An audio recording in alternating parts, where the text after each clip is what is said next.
ዛሬ እንድንጨዋወት ፈልጌ የነበረው ወጣቶች የመንግስት ሰራተኞች ትኖራላችሁ፣ ወደፊትም የመንግስት ስራ ውስጥ ተቀጥራችሁ የምትኖሩ ልጆች ትኖራላችሁ። ግን የራሳችሁ ህልም ግብ ይኖራችሁና ስራውና ህልማችሁ አልጣጣም ሲል ምን ማድረግ እንዳለባችሁ እኔም ከመንግስት ስራ ከነበረኝ 13 ዓመት ልምድ እሱን ላጋራችሁ ነበር። ዛና የሚያደርግ ነገር ማጋጥሞኝ ከራሴ ጋር እየፈገግኩ ምናልባትም ይህን ስነግራቸው እንዴት ወዳጆቼ እንደሚደሰቱ እያሰብኩ ነበረ ወደ ስቱዲዮ መምጣት የፈለግኩት።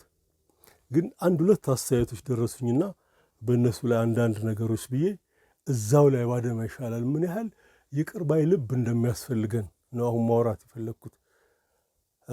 አርስቶፋኒስ ምን ይላል? ኦፕን ዩር ማይንድ ቢፎር ዩር ማውዝ ይላል። ህሊናህን ስከፍተው ሁኔታዎችን በተለያየ አቅጣጫ አይተህ ይቅር ባይ ልብ በቅጡ እንዲኖረን ያደርጋል። ስለዚህም በዛ ላይ አድምቼ ብሄድ ከሀገር ውስጥም ከራሴ ልምድም በተጨማሪም ደግሞ ከውጭ ካነበብኳቸው ካስተዋልኳቸው ባጋራ ይሻላል ብዬ አሰብኩና በይቅር ባይነት ጉዳዩን በጥልቀት በመረዳት አፋችንን ከመክፈታችን በፊት እንዴት ህሊናችንን መክፈት እንዳለብን ማውቃት ፈለግኩ። ጉሩ የሚለው ቃል ከህንድ ነው ምንጩ። የሂንዱ እምነት ተከታዮች ናቸው የሚጠቀሙበት። የሃይማኖት መሪም መምህርንም ይገልጻል። ከጉሩ በላይ ማህተማ ነው ያለው። ማህተማ በእንግሊዝኛ ግሬት ሶል ነው። በእኛ ጋይስ ባህ ሲተረጉመው የበቃ ይለዋል። ብቅት ያለ አሁን ሃይማኖቶች ውስጥ ብትሄዱ ትልልቅ የበቁ ሰዎች ሁለቱ ሃይማኖቶች ላይ ታገኛላችሁ። ክርስትናውም እስልምናውም ላይ ብቅት ያለ የክርስትና ጥበብና ብልሃት ብቃት ይቅርባይ መንፈስ ውስጥ የገቡ የኦርቶዶክስ ቤተክርስቲያን አማንያን አሉ። የዛን ያህል ደግሞ እስልምናውም ሲመጡ በጣም የበቁ ሰዎች አሉ። ያ እንግዲህ ልብ ብሎ ማስተዋል ይፈልጋል። ጉሩን እነሱ በእንዲህ መልኩ ነው የሚወስዱት። ጉሩ ከማህተማ ቀጥሎ የሚወስዱት የሚሰሙት የሚነግራቸው አቅጣጫ የሚመራቸው ነው። ባለፈው ጉሩን ምንጩን ሳልጠቅስ ስለሄድኩኝ እንግሊዝኛ አይደለም ምንጩ ብሎ አንድ ወዳጅ አረመኝ። ወድጄዋለሁ። በሌላ አባባል አንድ ጋዜጣ ላይ ስትሰሩ ስህተት በሚሰሩ ጊዜ አንባቢ እንዳላችሁ የምትለዩበት አንዱ መንገድ ሲያርሟችሁ ነው። እኔም አድማጮች እንዳሉኝ የተረዳሁት እርማቱ ሲመጣ ነው። ማህተማን አንስቻለኝ። ማህተማ ግሬት ሶል ነው። ከህንድ የነጻነት አባት ማህተማ ጋንዲሂን ማህተማ ብሎታል። ከዛ በኋላ ህዝቡም ተቀብሎት በመጠሪያ ሆኗል ማህተማ ጋንዲ። ማህተማ ቀደም ብዬ እንዳልኩት ግሬት ሶል ነው። በእኛ የበቃ ነው። እንግዲህ በዛ ደረጃ የበቃ ፖለቲካችን አልፈጠረም፣ ምጣኔ ሀብታችን አልፈጠረም፣ ስነ ልቡናችን አልፈጠረም። ሃይማኖታችንን ቢፈጥር ወጥተው አላስተማሩንም። ቢያስተምሩንስ ልብ ብለን በሐሳብ ተግባብተን ልባችንን ከፍተን የሌሎቹን እምነትና አመለካከት አክብረን እንሄድ ሆናል። ራሳችንን መፈተሽ ነው። ከዚህ አንጻር እጅግ በጣም አስፈላጊ ነው ብዬ አምናለሁኝ። ባለፈው ሳምንት ጉሩዬን አቶ አስፋ ደምጤን ሳነሳ በአካባቢያችሁ በእውቀትም በእድሜም በሐሳብም የሚበልጧችሁ ካለ ጆሮአችሁን ከፍታችሁ እንድገበዩ ነው። ለምን ሁሉንም አንብበን አንችለውም፣ ሁሉንም ተምረን አናጠናቅቀውም። በቅጡ ለመረዳትና ለመገብየት ግን ጆሮአችንን መክፈት ከቻል ጉሩዎች በየአካባቢያችን አሉ። ስለሆነም ይህንን ማዕከል በማድረግ ይቅር ባይነት እንዴት ነው ልናመጣ የምንችለው? አምሮ ከተናገረኝ ወዳጄ ጠቅሼ በዛ ላይ ያደማው ልሂድ።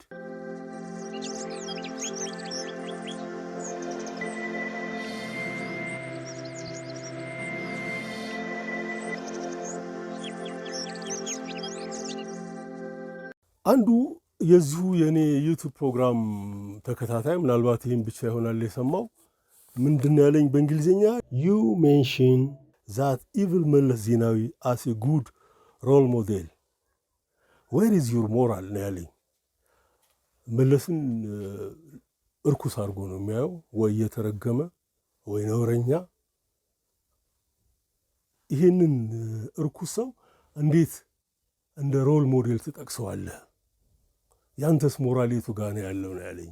የኔ ሞራል ጥልቅ በሆነ ይቅር ባይነት ነው ያለው። ከአቶ መለስ ጋር በግል ምንም አይነት ጸብ የለንም።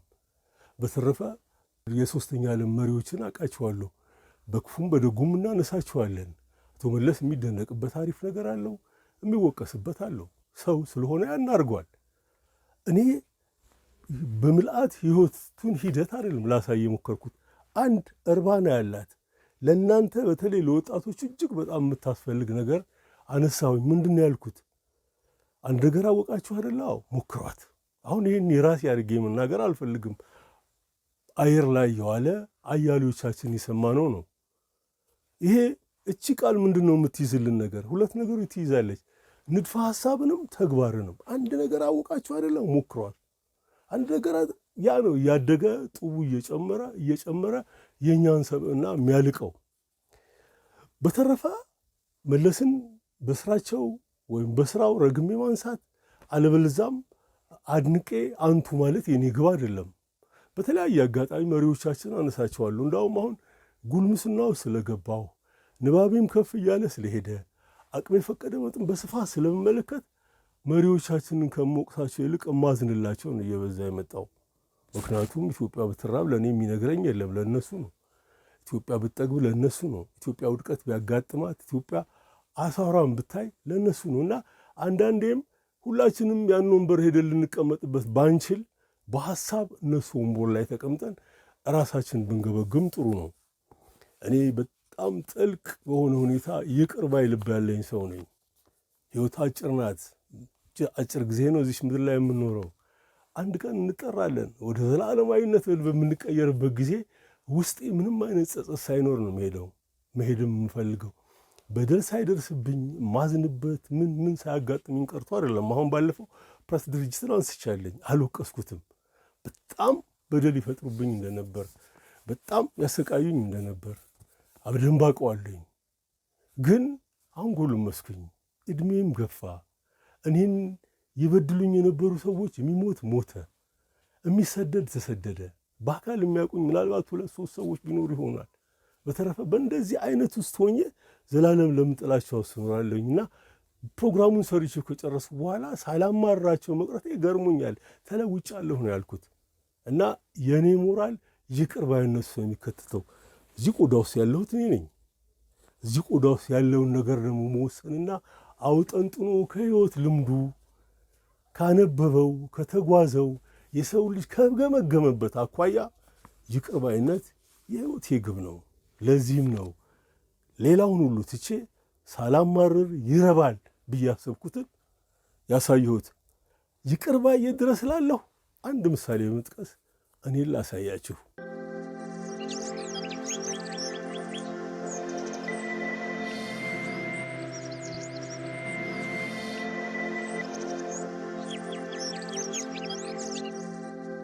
በ1982 የዛሬ 35 ዓመት የካቲት ላይ ምጽዋ ጦርነት ነበር። በዛ ድብልቅልቅ ባለ ጦርነት ውስጥ አንድ ሻምበልና አንድ ብሔራዊ ውትድርና ይጨቃጨቃሉ። ሂድ ወደፊት አልሄድም፣ እኔ መሃል ገባሁኝ። አሁን እናንተ የአብዮታዊ ሰራዊት አባሎች ናቸው። አሁን ከፊት ያለውን ጠላት ነው መጋተር ያለብን እንጂ እዚህ ፍጅት የምንፈጽር ከሆነ በራሳችን ላይ አደጋ እንፈጥራለን ብዬ ላግባባ ስሞክር ብሔራዊ ውትድርናው እኔ ላይ ነው ክላሽንኮቭ አቀባብሎ ጨርሷል። ሴፍቲው እንዳልተጠበቀ አውቃለሁ። ምላጭ መሳብ ብቻ ነው የቀረው። አነጣጠረ። ወደዛ እንሄዳለን የምትለው አልኩት። አዎ እንሄድ። ወደ እሳቱ ነው የምንሄደው፣ ወደ እንቶኑ ነው የምንሄደው። አንዳችንም አንተርፍም። በየማይክሮ ሰከንድ ነው ሁኔታዎቹ የሚቀያየሩት። ስለዚህ እርስ በራስ ከምንፋጅ ከፊት ጠላት መጥቶ ቢገለን ይሻላል። እንሂድ አልኩኝ። በጥቂት ደቂቃዎች ውስጥ ሁኔታዎች ተቀያየሩና ሁላችንም ተበታተንን። ሁላችንም ራሳችን ለማዳን የመጨረሻውን ጥረት ማድረግ ነበረብን። በነገራችን ላይ ያን ጦርነት ስታስቡ ኢትዮጵያ ምርጥ ጀነራሎቿን ካጣች በኋላ የገባችበት ጦርነት ስለሆነ ማሸነፍ የሚባል ነገር በውስጣችሁ አይታለምም።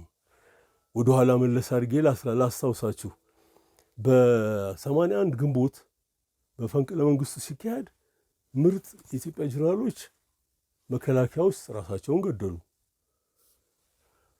ሁለተኛ አብዮታዊ ሰራዊትን ይመሩት የነበሩ እንደ ጀነራል ደምሴ ቡልቱን ደግሞ 121ኛ የኤርቦርን ግሩፕ ሄደና ፈጃቸው። ምናልባትም ከአንድ ደርዘን በላይ ጀነራሎች። ከዛስ አዲስ አበባ ውስጥ ደግሞ የተቀሩትን ኮሎኔል መንግስቱ ኃይለማርያም ያለ ፍርድ እንዲወገዱ አደረጉ። አሁን የማዋጋት ብቃት ያላቸው ጀነራሎችስ ቢሆኑ በምን አይነት ሞራል ነው ያንን ጦርነት የሚመሩት? በእንዲህ አይነት ሁኔታ ውስጥ ስለሆነ ያለ ነው መሞት ወይ መማረክ ነው እጣችን። ስለዚህም የመጨረሻውን ጥረት ያደረግኩት መዳን፣ ለሀገሬ መብቃት፣ ይህንን ማንበብ ከሞትም ያድናል በሚለው ፕሮግራሜ ተርኬዋለሁ። ወደኋላ ሄዶ ማድመጥና መረዳት ነው። ስለዚህም ራሴን አዳንኩ። ናኩራ ደሴት ላይ ራሴን አገኘሁት በ6ኛ ቀን እንደዚህ ገደማ ወይ በ7ኛ ቀን። ታሪኩ ረጅም ስለሆነ ነው ዝርዝሩንም አላወራው። ናኩራ ላይ አንድ ቀን አድሬ የሚቀጥለው ቀን ልጆች ሩሲያንስ መዓት ጣውላ፣ ሚስማር፣ መዶሻ ምን ሰጥተዋቸው ለየቢሮ ወንበር ምናምን ይሰራሉ። በአጋጣሚ እኔ የፖለቲካ መምሪያው ስለሆነ ቢሮዬ ዛሬ አንድ ወንበር ስሰራ ነገ አንድ ሼልፍ ስሰራ ምን ስል ቢሮውን ሞላሁት። ቢሮስ መቀመጫውም ጠረጴዛውም ምኑም ምን ነኝ የሰራው። በህይወት ዘመኔ አንድ ሚስማር እንዲመትቼ የማቅሰው አይደለሁም። የሚቆርጡትን እያየሁ ስቆርጥ ሲለኩ እየለካሁኝ የማላቀውን ነገር እየጠየቅኩኝ እሰራለሁ። እዛ መሀል ቀና ስል ያን ብሔራዊ ውትድርና አገኘሁት። እንዴት እዛ ጋር እንደደረሰ አላቅም። ሲያይ በጣም ደነገጠ። ምክንያቱም እኔ ሲኒየሩ ነኝ። ይህንን ችግር ላለቆቼ ብንነግር የጦር ሜዳ ፍርድ ሊገጥመው ይችላል። እኔ ግን አላረኩትም፣ ዝም ነው ያልኩት። ምክንያቱም እንደዚህ ያስፈራ፣ እንደዚህ ያስጮሆ ያስለፈልፈው እንዲያቅራራ ያደረገው ፍርሃት እንደሆነ ገብቶኛል። ማናችንም መሞት እንፈራለን። እኔም ፈርቻለሁኝ፣ ግን ፍርሃቴን ተቆጣጥሬዋለሁ ማለት ነው። ራሴን አድኜ ናኩራ ደሴት ላይ ስደርስ ልጁ የሚገባበት ነው የጠፋው። በፍጹም አላናገርኩትም፣ በፍጹም አልጠየቅኩትም። እዛ ለ4 ወር ምናምን ገደማ እስከ ግንቦት ወር ድረስ ቆይቻለሁ። እስካለው ድረስ በየቀኑ ባየኝ ቁጥር ይርድ ነበረ። እኔ ግን በቃ ፍርሃት እንዲህ ያደርጋል።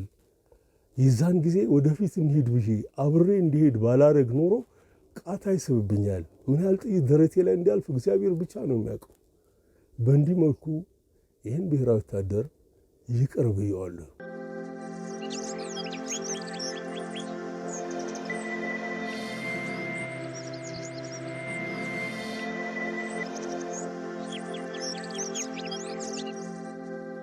በዛ የእርስ በርስ ጦርነት ወቅት ኃይለኛ መጨካከን አለ። በጣም ከፍተኛ መጨካከን እንደነበረ አውቃለሁኝ። አብዮታዊ ሰራዊት የአማጽያኑን ወታደር በሚይዝ ጊዜ ለምን ለወንበሪ ጥይት ማባከን ነው ብለው አንቀው እንደሚገሉ አንብቤያለሁ። ከአብዮታዊ ሰራዊት ጓደኞቼም ጋር ሳወራ ነግረውኛል። ይዘገንነኛል። የጭካኔ ደግሞ ሻዕቢያም ይጨክናል። አልወደውም። አሁን አንዱ ንባቤ ላይ የማስታውሰው የተማረኩ የአብዮታዊ ሰራዊትን አስፋልት ላይ አስተኝቶ በታንክ ሄዶባቸዋል ብለውኛል። ምን ያህል እንደሚዘገንን በበሉ። እንዲህ የተጨካከኑበት መሃል ውብ እና አስተዋይነትን ሳይ ተመስገን፣ ለካ የይቅር ባይነት የርኅራኄን ዘሩ አለ እላለሁኝ። ከእኔ ጓደኞች አንዱ ጌቱ ሀብቴ፣ ፒቲ ኦፊሰር ጌቱ ሀብቴ ተማርኳል። ለ7 ቀን ዋሻ ውስጥ ቆየ። እዛ ዋሻ ውስጥ የሚበላ የሚጠጣ የለም፣ ምጽዋ ነው፣ ይሞቃል። ዋሻ ውስጥ ግን ወደዱም ጠሉ ችለውት ላብ በሰራ አካላታቸው የተንቆረቆረ 7 ቀን ቆየ። ከዛ በኋላ የጠረን ለውጥ ተቅማጥ ምን ጀመራቸው። አብረው 6-7 ልጆች አሉ። ስለዚህ መሞታችን ነው። አሁን እዚሁ በተቅማጥ ከምናልቅና ወደ ዘላለም ከምንሸጋገር እኔ ወጥቼ ጄል ልስጥ። እኔን የሚገሉኝ ከሆነ እዚሁ እናንተ ሞቱ። እኔን የማይገሉኝ ከሆነ ሁኔታውን እያያችሁት ተከተላችሁኝ መታችሁ እጃችሁ ስጡ እና ልውጣ አላቸው። ጣሉት። መሳሪያውን ይዞ ከዋሻው ሲወጣ አንዷ ታጋይ አየችው። አታ ና ሄደ። ወታደር ነህ? የባህር ኃይል? አዎ። ያ መሳሪያን እዛ እንደ ማገዶ ተቀምሯል። ክላሽንኮቭ መሳሪያን እዛ ጋር አስቀምጠዋለች። እንደማይተኩስባት ታውቃለች። ተጠናቋል ጦርነቱ። 8 ቀን ነው መራር ጦርነት የተካሄደው። ከዛ በኋላ የማጥራት ውጊያ ነው። ክላሽንኮቡን አስቀመጠ። ምግብ በልተሃል አለችው። አልበላሁም። ሂድና ከነሱ ጋር ብላ። ታጋዮቹ ቁጭ ብለው በሳፋ የሆነ ነገር ቀርቦላቸው እየበሉ ነው። በሆነ ትሪ ነገር ቀርቦላቸው እየበሉ ነው። ቁጥጥ ብለህ መጉረስ ነው። ምንም እንትን ሳይል ሄድና ተቀላቀለ። አሁን ያን ታሪክ ሳስብ ይሄንን ነው መጽሐፍም ይሄንን ነው ማስተላለፍም የምፈልገው። መጪው ትውልድም ይሄን እንዲያውቀው ፈልጋለሁ። እዚህ ድረስ የሚራሩ ወታደሮች እንደነበሩ አውቃለሁ። የዛን ያህል ደግሞ አሳዛኝ በሆነ ሁኔታ ምናልባትም ትልልቅ ሳይካትሪስት መርምረውን ትልቅ ትሪትመንት ካላገኘን በስተቀር እማንድነው አይነት ህመም ያለባቸው በትንሽ በትልቁ ቃታ መሳም የሚቀላቸው ማዕት አሉ። በዛ ደግሞ ሰላምን አታመጣውም። ሰላምን የምታመጣው ይቅር ባይ ልብ ሲኖርህ ነው። እና እኔ ይቅር ባይ ልብ እንዲኖረኝ የመጨረሻውን ጥረት አድርጌያለሁኝ። እናም ምንም ጥርጥር በሌለ ሁኔታ እኔ ዘነበ ወላ ድኛለሁ። ይቅር ባይ ልብ ሁሌም የትም መቼም ይኖረኛል ብዬ ገምታለሁ። በተለይ አሁን ጉልምስና ላይ ያለሁት እድሜ ለጉልምስና ብዙ ያኔ የሚያናድዱኝ ብሽቅ ብዬ አይኑን አጠፋዋለሁ፣ ጥርሱን እሰብረዋለሁ ብለውን ነገር በሙሉ ትቼዋለሁኝ። ሁላችንም በጸጋችን በታሰጠን ብርሃን ልክ ዓለምን እያየናት ወደ ዳራችን መድረስ ነው።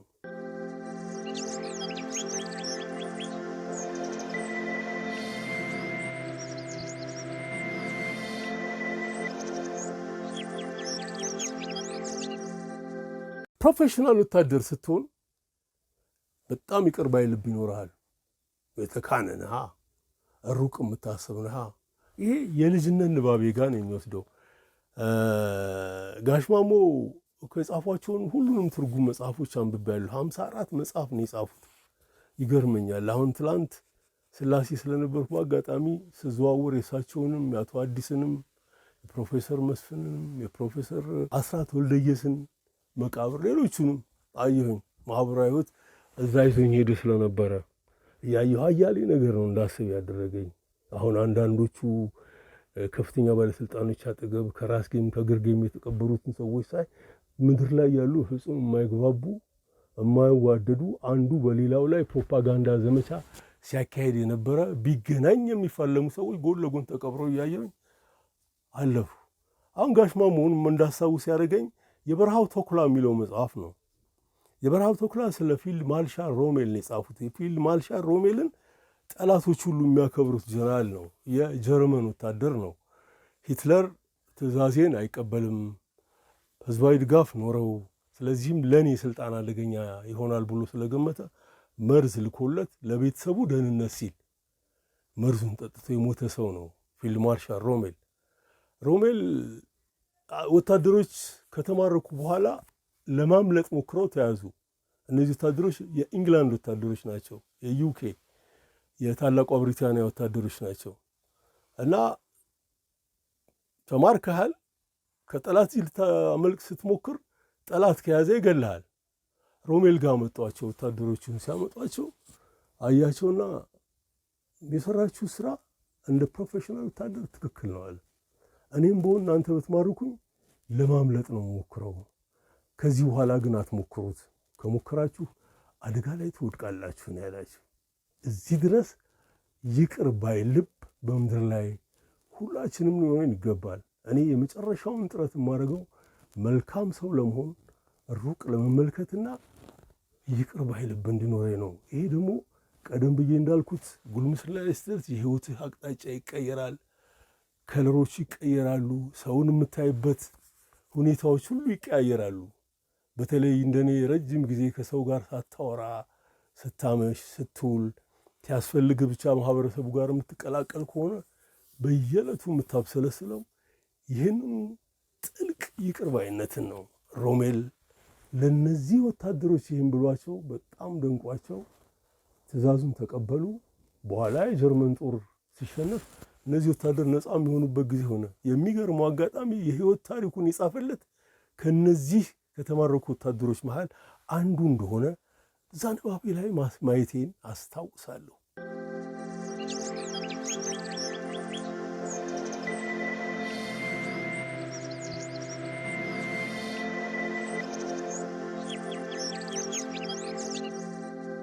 ባህር ኃይል ውስጥ እያለሁኝ ለትንሽ ጊዜ ያህል ፎቶግራፈር ሆኛለሁ። ቪዲዮ መቅረጽ፣ ፎቶግራፍ ማንሳት ምናምን እና ትዝ የሚለኝ እዛ ክፍል ውስጥ አንድ የወታደርና ዓላማው የሚል አንድ ጥራት አለ። በቀዳማዊ ሥላሴ ዘመነ መንግስት ወታደርና ዓላማው የሚል የወታደሩን ውሎና አዳር ዓላማውንም የሚያስተምርበት ጋዜጣ ነበረ።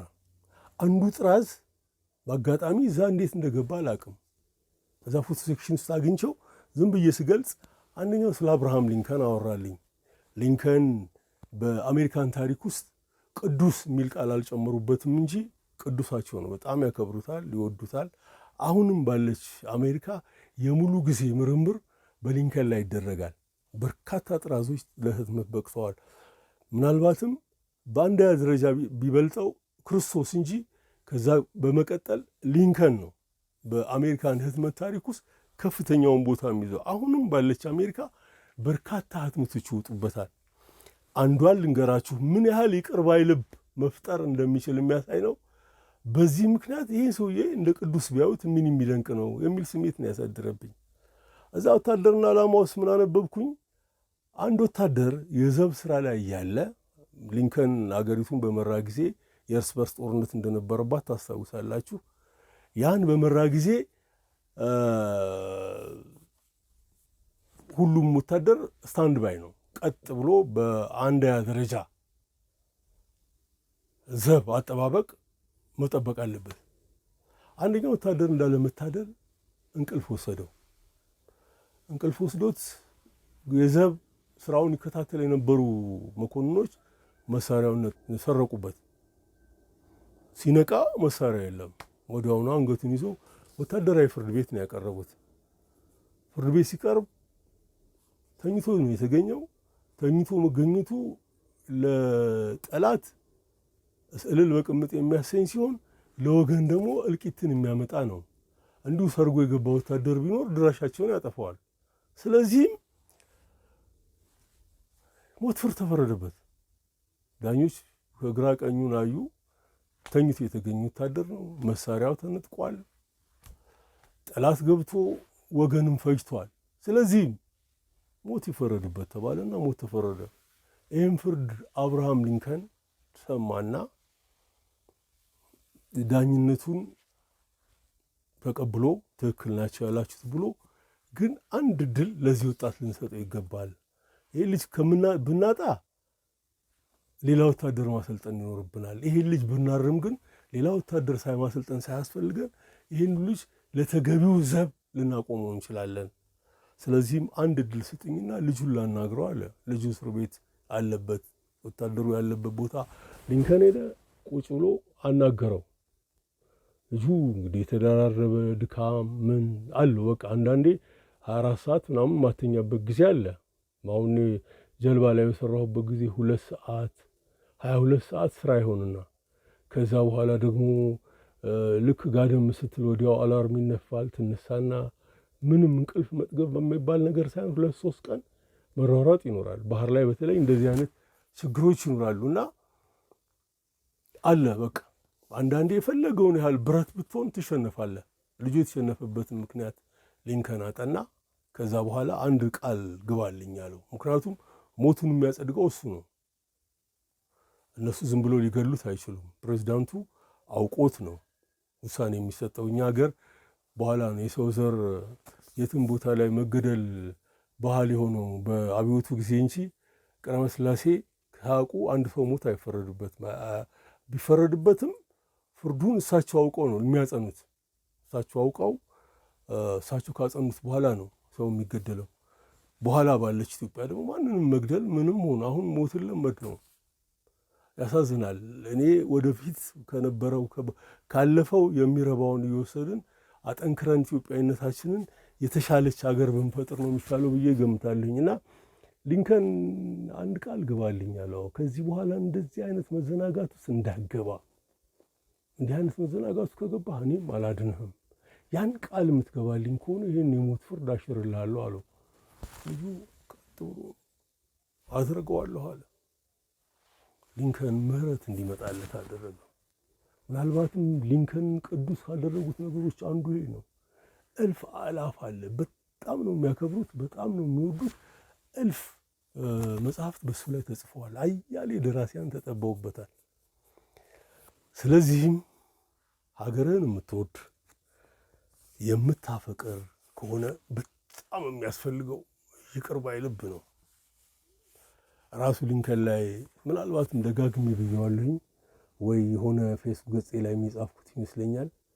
መጽሐፎቼም ውስጥ አንስቼዋለሁ። አሁን የምነግራችሁን ጭብጥ አንዷ ከህብረቱን አፍርሰው ከሱ ጋር ይዋጉ ከነበሩ ሰዎች ጋር ተግባብቶ ሲሰራ አየችውና አንተም አትረባ፣ እኔ አንተም ብሆን ኖሮ እነዚህን ሰዎች እፈጃቸው ነበር አለች። ተቃርነውት የተዋጉትን ማለት ነው። ፈጃቸው ነበር ብላ ስትለው በማፍቀርስ ድራሻቸውን ማጥፋት አልችልም ነው ያለው። ስታፈቅረው የራስህ ይሆናል፣ አጀንዳህን አስፈጻሚ ይሆናል፣ ህይወት ትቀጥላለች። እና ወደድንም ጠላን ልናነብ፣ ልንመረምር፣ ልንጠይቅ የምንችል ከሆነ ነፍሳችንን ከጥላቻ የነጻ ማድረግ ህይወት ግዴታችን እናድርገው። ስለፈለግን አይደለም፣ ዘመኑ ነው የሚያመጣው። እኔ ልጅ ሆኜ የማስበውን ሀሳብ አሁን ያለሁበት ሀሳብ ጋር አንድ አይደሉም። ልጅ ሆኜ የማምንበት እውነት ዛሬ ተቀይሯል። ልጅ ሆኜ የማምንበት ከለር ዛሬ የለም። እኔ አዲስ አበባም የለችም፣ እኔ ማቃትና የምወዳት ኢትዮጵያም የለችም። ያንን ማምጣትና እንዴት ነው ተከባብረን መሄድ ያለብን የሚለው ያሳስበኛል። እፈልገዋለሁ፣ አጠናለሁ፣ እመረምራለሁ፣ ጉሮቼን ጠይቃለሁ። በአቋም ልንለያይ እንችላለን። እኔ ግን ምን ጊዜም ይቅር ባይ ልብ እንዲኖረኝ የመጨረሻውን ጥረት ማድረግ መሆኑን ልብ በሉልኝ። ወዳጄ ያን እርጉም ብለህ ያልከውን ሰው አድንቄብህ ይሆናል። አዝናለሁ፣ ስሜትን መንካት ፈልጌ አይደለም። የእኔ ሞራል ግን እዚህ ጋር ነው ያለው። ሰላም በምድራችን ላይ ይስፈን።